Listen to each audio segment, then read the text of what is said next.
Hello everyone, welcome back to online study on. देखिए friends, इससे पहले मैंने आपको बिहार बजट, बिहार का आर्थिक सर्वेक्षण, केंद्रीय आर्थिक सर्वेक्षण, ये तीनों टॉपिक करा दिया है। और आज की इस वीडियो में हम बात करेंगे भारत का बजट यानी केंद्रीय बजट 24-25 के बारे में देखने वाले हैं। और वो सभी इंपॉर्टेंट पॉइंट्स मैंने कवर कर लिया है जो आपके पेपर में पूछा जाएगा। अगर आपको पूरा बजट पढ़ के समझ नहीं आया है तो कोई दिक्कत नहीं है, बस आप यहाँ पर इस वीडियो को एंड तक देख लो। वो हर ज़रूरत की चीज़ आपको मिल जाएगी जो आपके पेपर के लिए इंपॉर्टेंट है। तो ज़्यादा समय ना लेते हुए चलिए इस वीडियो को शुरू करते हैं। लेकिन रिकमेंड करूँगा कि आप बाकी के 3 वीडियोज़ को देख लीजिएगा अगर आप अच्छे से पेपर को डील करना चाहते हो। तो शुरू करते हैं। सबसे पहले हम जानते हैं बजट क्या होता है। बजट के बारे में आपको बताया गया है कि बजट आपका आने वाले वर्ष का एक लेखा जोखा बनाया जाता है कि हमारी जो सरकार होगी वो आने वाले समय में इतना इतना चीज़ें हर जगह पर खर्च करने वाली है। एक रकम बनाई जाती है जिसे एक छोटा सा रूप में हम कह सकते हैं कि वार्षिक बजट के रूप में जाना जाता है। जैसे कि मान लो कि हमारी सैलरी आती है तो हम लोगों ने कुछ कुछ एक्सपेक्टेशन करके रखते हैं कि हाँ, हमारी जो सैलरी है उसके इतने हिस्से यहाँ पे हम खर्च करेंगे, इतने हिस्से यहाँ पे खर्च करेंगे। उस तरह से हम एक डाटा बना करके रखते हैं। तो बस वही चीज़ होता है बजट। और जो हम आर्थिक सर्वेक्षण देखते हैं वो पिछले वर्ष में क्या क्या खर्च हमने किया, कहाँ कहाँ पर हमने अपने रुपए को खर्च किया, वो सरकार के द्वारा बताई जाती है। राइट। तो चलिए, आई होप कि अब यहाँ तक तो आपको कोई दिक्कत नहीं होगा। सबसे पहले बात करते हैं कि ये बजट जो है वो पेश किसके द्वारा किया गया, कब किया गया। तो ये बजट पेश किया गया 23 जुलाई 2024 को। 23 जुलाई 2024 को पेश करता कौन थी, तो वित्त मंत्री निर्मला सीतारमण जी के द्वारा ये पेश किया गया। और इनके द्वारा पेश किए जाने वाली ये 7वीं बजट है। ठीक है, 7वीं बार ये पेश कर रही हैं। पहली बार बजट पेश हुआ था 1860 में जेम्स विल्सन के द्वारा पहली बार बजट पेश किया गया था। स्वतंत्र भारत का पहला जो बजट पेश हुआ, ध्यान दीजिएगा, स्वतंत्र भारत का पहला जो बजट पेश हुआ था वो 26 नवंबर 1947 को आर.के. शनमुखम शेट्टी के द्वारा पेश किया जाता है। तो ये स्टैटिक के लिए कुछ इंपॉर्टेंट पॉइंट है, इसे याद रखिएगा। अब रही बात कि बजट 24-25 का थीम क्या है, तो यहाँ पे थीम ध्यान रखेंगे रोजगार, कौशल प्रशिक्षण, एमएसएमई और मध्यम वर्ग। तो यहाँ पे चार चीज़ों को इंक्लूड करते हुए एक थीम बनाया गया और इसी 4 चीज़ों पर फोकस भी मेन किया गया। राइट। अगर हम बात करें कि हमारे बजट के बारे में किस आर्टिकल में क्या वर्णन किया गया, तो देखिए आर्टिकल 112 जो है, अनुच्छेद 112 में बजट को वार्षिक वित्तीय विवरण के नाम से जाना जाता है। बजट तो कैसा कहीं शब्द नहीं है हमारे संविधान में, इसे वार्षिक वित्तीय विवरण शब्द जो कि इस्तेमाल किया गया है बजट के लिए। ठीक है, तो यहाँ तक बहुत ही सिंपल से चीज़ें आपको याद रखनी है। अब बात करते हैं कि बजट का कुल आकार क्या है, बजट का कुल व्यय कितना रखा गया कि हमारी सरकार जो कि इतने रुपए व्यय करने वाली है। तो कुल जो बजट है वो आपका 48,20,512, यानी बस आपको ये याद रखना है कि 48.20 यानी 2 भी याद रखो भी चलेगा, 48.2 लाख करोड़। ठीक है, या फिर 48,20,512, 48,20,512 जैसे आपको याद रखना है वैसे याद रख सकते हैं। एक बार में याद नहीं होगा तो बिल्कुल भी घबराए नहीं कि ये डाटा कैसे याद रखना है। 1-2 बार लिखेंगे, बार बार वीडियो को देखेंगे, वो अपने आप याद हो जाएगा। साथ ही साथ जब MCQ की प्रैक्टिस हम आपको कराएंगे तो आप आसानी से क्वेश्चन को गेस कर पाओगे, तो परेशान नहीं होना है। राइट। अब देखिए, जो व्यय होता है वो 2 तरह से विभाजित होता है। एक तो आपका पूंजीगत व्यय में और एक होता है राजस्व व्यय में। तो पूंजीगत व्यय को याद रखना बहुत ही सिंपल है। आप यहाँ पे देख सकते हो इसका नंबर कितना अच्छा है, 11-11-111, यानी सब कुछ 1-1-1, 11-11-111 पूंजीगत व्यय। और बाकी जो अमाउंट घटेगा इसमें से आप घटा दोगे इतना, तो ये आपका रेस्ट अमाउंट राजस्व व्यय निकल के आ जाएगा। तो याद रखने में कोई भी झंझट नहीं है, बस एक डाटा याद होना चाहिए, 48,20,512, उसमें से हम घटा देंगे 11-11-111, तो हमें राजस्व व्यय निकल जाएगा। अब देखिए, ये जो बजट था हमारा ये 24-25 के आंकड़े के अकॉर्डिंग बनाया गया। लेकिन अगर हम बात करें कि 23-24 में जो बजट का आकार था वो कितना था, तो यहाँ पे 45 लाख करोड़ था। जैसे हम यहाँ पे 48.20 लाख करोड़ देख रहे हैं, उस तरह से पहले जो था वो आपका 45 लाख करोड़ था। तो दोनों याद रखिएगा, हो सकता है पूछ ले। अब चलिए हम बात करते हैं एक और बहुत ही महत्वपूर्ण पॉइंट। जैसे कि आप यहाँ पे देख पाएंगे, नोट में मैंने लिखा है कि रेल बजट को आम बजट से अलग कब किया गया था। तो देखिए, अलग किया गया था 1924 में। 1924 में दोनों बजट अलग अलग पेश होने लगी थी, लेकिन बाद में 2017 के बाद फिर से ये क्या हुआ कि रेल बजट को आम बजट के साथ एक साथ पेश होने लगा। ये क्वेश्चंस कई बार पेपर में पूछा गया है अलग अलग पेपर्स में, तो ये याद रखेंगे। ठीक है, सबसे ज़्यादा बार जो कि बजट किसने पेश किया, तो मोरारजी देसाई ने 10 बार बजट को पेश किया। अब बात करते हैं राजकोषीय घाटा। तो राजकोषीय घाटा ये होता है कि सरकार को इतने करोड़ उधार ले सकता है, उधार लेने की ज़रूरत पड़ सकती है, ये अनुमान होता है।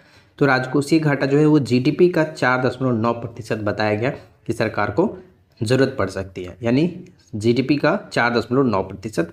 16, 13, 312, ये भी देखो बहुत आसान है। 16, 13, अब दोनों का डिफरेंसेस कितना होगा, 3 और 3 चौका 12। यहाँ पे आप देखोगे तो ये निकल के आ जाएगा।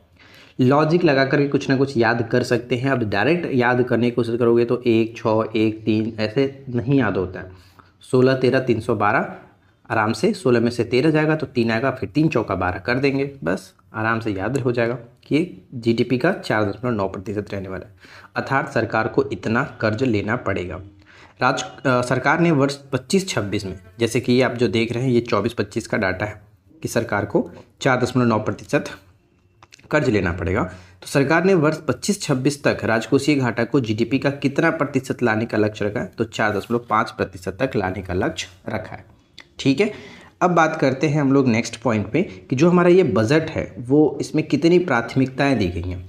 तो ये बजट जो पेश हुआ है इसमें टोटल 9 प्राथमिकताओं पर निरंतर प्रयास की परिकल्पना की गई है। ये याद रखेंगे, कितने 9 प्राथमिकताओं पर काम करने की जो कि परिकल्पना की जाएगी। और इन सभी 9 को हमने मिलाकर के एक जो भी महत्वपूर्ण पॉइंट्स हैं आपके पेपर के लिए, ऐसा नहीं कि सब कुछ मैंने यहाँ पे लिखा है, बिल्कुल भी नहीं, और वैसा आपको करना भी नहीं है, क्योंकि वही चीज़ आप पढ़ लो जो आपके लिए इम्पॉर्टेंट है, जो आपके पेपर में काम दे।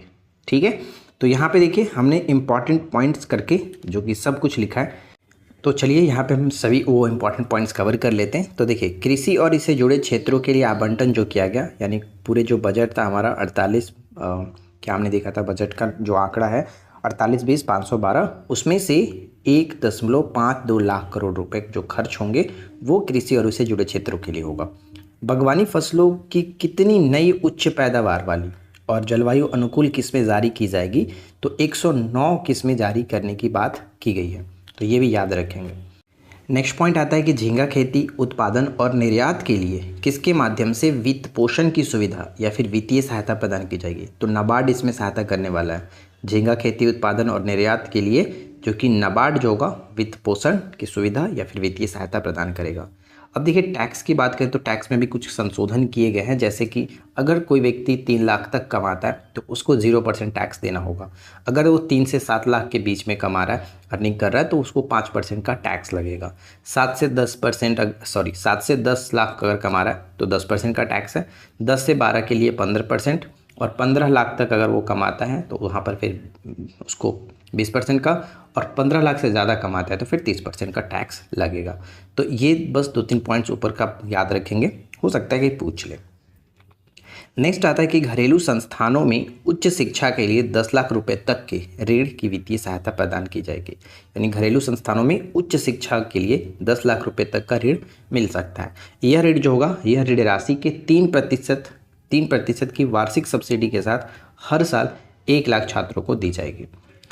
अब आता है मिशन पूर्वोदय। अब मिशन पूर्वोदय क्या है, तो ध्यान में रखिएगा, क्योंकि ऐसे पूछा जा सकता है कि मिशन पूर्वोदय बजट में जो बात कही गई वो क्या है।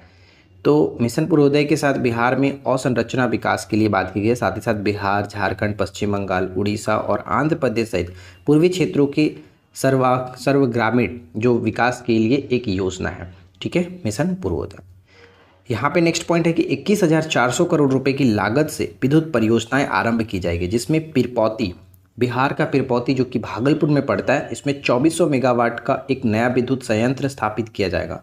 तो यहाँ पे 2 पॉइंट्स ध्यान रखना है। पहला चीज़ ये कि जो यहाँ पे बात की जा रही है कि कितने करोड़ रुपए की लागत से विद्युत परियोजनाओं का आरंभ करने की बात बजट 24-25 में की गई है, तो 21,400 करोड़, जिसमें 2400 मेगावाट का जो एक विद्युत संयंत्र स्थापित किया जाएगा बिहार के किस जिले में, तो भागलपुर जिले के पिरपौती में। ठीक है, 2 प्रश्न यहाँ से बन सकते हैं आपके लिए। अब इसके बाद नेक्स्ट पॉइंट ये आता है कि महिलाओं और लड़कियों को फ़ायदा पहुंचाने वाली योजनाओं के लिए कितने आवंटन किया गया। तो देखिए, महिलाओं और लड़कियों से जुड़ी हुई जो भी उनको बेनिफिट दे सकती हैं उसके लिए योजना स्टार्ट की जाएगी, तो उसमें 3 लाख करोड़ की बात की गई है। 3 लाख करोड़ इसमें रखा गया। पूर्वोत्तर क्षेत्र में इंडिया पोस्ट पेमेंट बैंक की कितनी शाखाएं खोली जाएंगी, तो 100 शाखाएं खोली जाएगी पूर्वोत्तर क्षेत्र में इंडिया पोस्ट पेमेंट बैंक की। ग्रामीण विकास के लिए कितना खर्च करने की बात है, तो 2.66 लाख करोड़, 2.66 लाख करोड़, ठीक है, ये ग्रामीण विकास के लिए। और कृषि के लिए हमने कितना देखा था, 1.52 लाख करोड़, 1.52।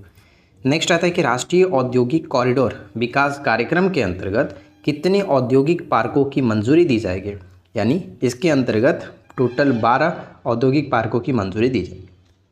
पंप स्टोरेज नीति क्या है, तो वित्तीय वर्ष 24-25 में चर्चा में रहा पंप स्टोरेज नीति क्या है, तो विद्युत भंडारण को बढ़ावा देने की एक नीति है, ठीक है, विद्युत भंडारण को बढ़ावा देने की एक नीति है पंप स्टोरेज नीति। अगले 10 वर्षों में बजट में ये भी बात कहा गया है कि अगले 10 वर्षों में अंतरिक्ष व्यवस्था को 5 गुना बढ़ाने, ध्यान रखिएगा, 5 गुना बढ़ाने पर निरंतर जोर देते हुए 1000 करोड़ की उद्यम पूंजी नीति की व्यवस्था की जाएगी। तो यहाँ तक जो भी मैंने आपको बताया उनमें से कोई भी चीज़ ऐसा नहीं है जो कि पेपर के लिए इम्पॉर्टेंट नहीं है। अब यहाँ पे कुछ और भी पॉइंट्स हैं जो कि हम वो भी देख लेते हैं। विदेशी कंपनियों पर कॉरपोरेटर कर की दर जो होगा वो 40% से घटा करके 35% कर दी गई है। एकदम टू द पॉइंट हमने बात किया, कुछ भी एक्स्ट्रा नहीं किया है, जो कि सिर्फ और सिर्फ वीडियो को लंबा करने के लिए मैं आपके साथ शेयर करता चलो, ये भी पढ़ लो वो भी पढ़ लो, ऐसा कुछ नहीं है। बस वीडियो में हमने सिर्फ और सिर्फ वही पॉइंट्स को इंक्लूड किया, यानी नोट्स में वही पॉइंट इंक्लूड किया जो आपके लिए इम्पॉर्टेंट है, जो आपको पढ़ के जाना है, रिवीजन के पर्पज से जाना है। बजट 24-25 के तहत विभिन्न मदों पर जो भी खर्च की जाएगी वो हम थोड़ा यहाँ पे देख लेते हैं, और ये सबसे ज़्यादा महत्वपूर्ण होगा, आप इसको अच्छे से याद रखिएगा। रक्षा में सबसे ज़्यादा जो कि बजट में बात की गई है कि व्यय किया जाएगा डिफेंस में। अब यहाँ पे कितना खर्च होने वाला है, तो यहाँ पे देखेंगे 454,773, 454,773 ऐसे याद रखें, या फिर 4.5 लाख करोड़ ऐसे याद रख सकते हैं। ग्रामीण विकास पर अभी जैसे हमने देखा था ऊपर में 2.66 लाख, तो यहाँ पे देखिए 2.565 है, जो आगे अगर बढ़ाओगे तो 2.66 लाख करोड़ ही होगा, तो वो आपका था। कृषि और संबंध कार्य क्षेत्र में हमने देखा था 1.52, तो वही आपका है 1.52 लाख करोड़, ठीक है। शिक्षा की बात करें तो शिक्षा पर 125,638 यानी 1.26 कह सकते हो, 1.26 लाख करोड़, ये याद रखेगा। स्वास्थ्य पर कितना होगा, तो 89,287, यानी बस इतना याद रखो, ज़्यादा कुछ नहीं करना है। 89,287, 89 में से 2 घटा देंगे तो 87 आ ही जाता है, तो आराम से याद रख सकते हैं। तो सबसे ज़्यादा रक्षा पर खर्च करने वाला है कितना, तो ये याद रखिएगा 4.55 या फिर 4.54 लाख करोड़, या फिर ऐसे याद रख सकते हो वो 454,773 करोड़ रुपए खर्च होगा डिफेंस पर। बजट में ये प्रावधान किया गया। बजट भाषण में अगले 5 वर्षों में लगभग 4.1 करोड़ युवाओं के लिए रोजगार सृजन का प्रस्ताव रखा गया, यानी कि बहुत सारी वैकेंसी की बात कही गई है कि आएगी, रोजगार हम लोग देंगे। अब देखते हैं क्या होता है क्या नहीं होता है, राइट फ्रेंड्स। तो कुल मिलाकर के बजट में आपको मैंने सब कुछ वो ज़रूरत की चीज़ें बता दी हैं। अगर आपको ये वीडियो अच्छा लगा हो तो प्लीज़ वीडियो को लाइक एंड शेयर कर देना। चैनल पे पहली बार हैं तो सब्सक्राइब करके नोटिफिकेशन बेल आइकन को ऑल पे सेट कर लीजिए, क्योंकि अब इसके बाद जो भी चीज़ें आएंगी हम उसको MCQ फॉर्मेट में आपके सामने रखेंगे, ताकि आप रिवीजन के पर्पज़ से याद कर सको एक बार फिर से। जो भी डाटा हमने याद आपको कराया है पहले की 3 वीडियोज़ में, जैसे कि हमने बिहार बजट देखा, बिहार का आर्थिक सर्वेक्षण देखा, और भारत का आर्थिक सर्वेक्षण हमने देख लिया।